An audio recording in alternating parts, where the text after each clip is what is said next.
जय श्री राधे। मैं गीता रानी, मेरे YouTube चैनल धार्मिक सोच में आपका स्वागत है। अगर आपने मेरे चैनल को अभी तक सब्सक्राइब नहीं किया तो आने वाली नई वीडियोस की नोटिफिकेशन जानने के लिए मेरे चैनल को सब्सक्राइब करें और कमेंट सेक्शन में राधे राधे जी ज़रूर लिखें। श्रावण मास पूरी तरह से भगवान शिव शंकर की आराधना करने के लिए समर्पित होता है। भगवान शिव को संतान, सुख, संपदा समेत सभी मनोकामनाओं की पूर्ति करने वाला देवता माना जाता है। इनके प्रिय मास सावन में पड़ने वाली पुत्रदा एकादशी व्रत के दिन भगवान विष्णु के बाल रूप की पूजा होती है। इस साल 2021 में यह व्रत 18 अगस्त को रखा जाएगा। हिंदी पंचांग के मुताबिक सावन मास के शुक्ल पक्ष की एकादशी तिथि 18 अगस्त दिन बुधवार को सुबह 3:20 से शुरू हो रही है।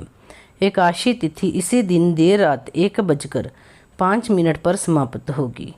ऐसे में श्रावण पुत्रदा एकादशी का व्रत 18 अगस्त को रखा जाएगा।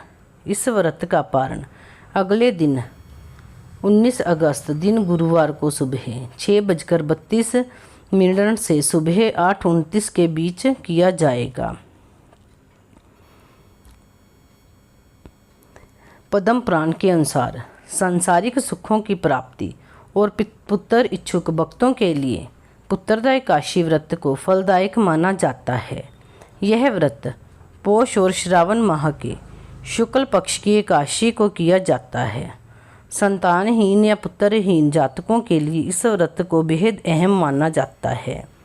पुत्रदा एकादशी व्रत करने वाले व्यक्ति को दशमी के दिन लहसुन, प्याज आदि नहीं खाना चाहिए। साथ ही दशमी के दिन किसी प्रकार का भोग विलास नहीं करना चाहिए। उस दिन बाल आदि नहीं कटवाना चाहिए। पुत्रदा एकादशी के दिन सुबह स्नान आदि से शुद्ध होकर उपवास करना चाहिए। भगवान विष्णु और विशेषकर विष्णु जी के बाल गोपाल स्वरूप की पूजा करनी चाहिए।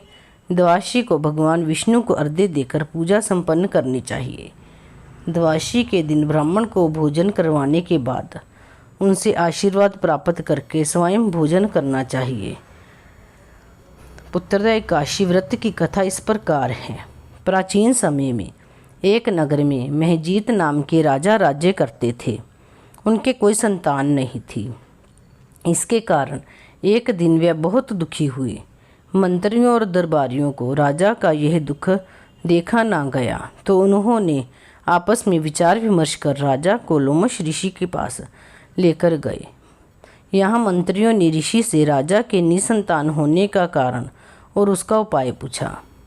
महाज्ञानी लोमश ऋषि ने बताया कि पूर्व जन्म में राजा को एक बार एकादशी के दिन भूखा प्यासा रहना पड़ा था। राजा जब जंगल भटक रहे थे तभी ही उन्हें जोर की प्यास लगी। पानी की तलाश में एक सरोवर पर पहुँचे तो एक ब्याई गाय वहाँ पानी पीने आ गई, लेकिन राजा ने गाय को भगा दिया और स्वयं की प्यास बुझाई। इस प्रकार राजा अनजाने में एकादशी का व्रत हो गया और गाय को प्यासा भगाने के कारण इस जन्म में उसे निसंतान रहना पड़ रहा। इस पर मंत्रियों ने ऋषि से हाथ जोड़कर प्रार्थना की कि वह इसका कोई उपाय बताए। लोमश ऋषि ने मंत्रियों से कहा कि अगर आप लोग चाहते हैं कि राजा को संतान की प्राप्ति हो तो वे लोग श्रावण शुक्ल एकादशी व्रत रखें और द्वादशी के दिन अपना व्रत राजा को दान कर दें।